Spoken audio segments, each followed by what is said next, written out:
Today we are going to talk about victory gardens. Everybody's starting to have a buzz about them.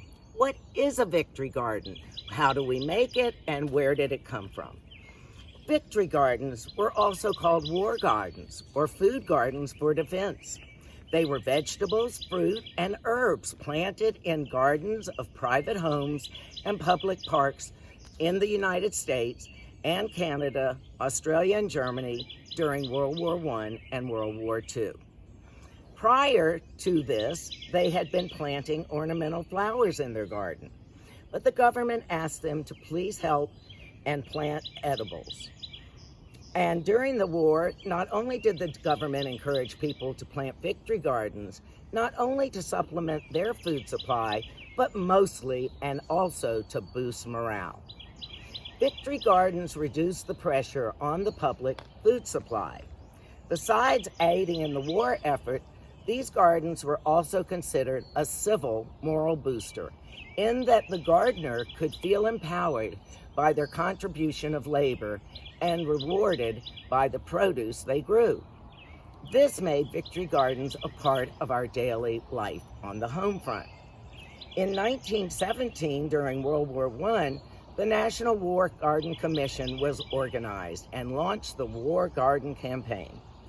The idea was that they could be greatly increased food production using already property and land that was available, not using the government land for the private homes, but allowing the soldiers to eat from those gardens.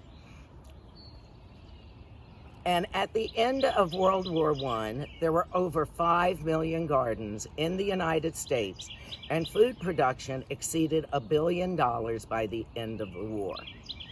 President Woodrow Wilson said food will win the war and supported the home garden efforts.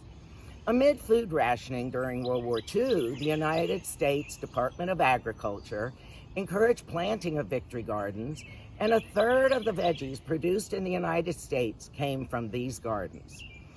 The produce they would grow would help with the price of vegetables because food was being rationed. They saved money to use elsewhere for the troops. Woodrow Wilson said, "Our food is fighting," and Roosevelt, by 1943, had 18 million victory gardens in the United States. Eleanor Roosevelt, his wife, planted a victory garden on the White House steps and lawn in 1943. Her garden served as a political message of the patriotic duty to garden. The Victory Garden movement also attempted to unite the home front. People with no yard planted window boxes or rooftop gardens. The whole building was able to participate. Since the turn of the century, 21st century, interest in victory gardens has grown. In 2009, Michelle Obama planted a 10 by 10 kitchen garden on the White House lawn, the first since Eleanor Roosevelt, to raise awareness about healthy eating. There are many parallels to now and then in this war against the virus. Please plant a victory garden with all of your favorite vegetables, berries, or herbs.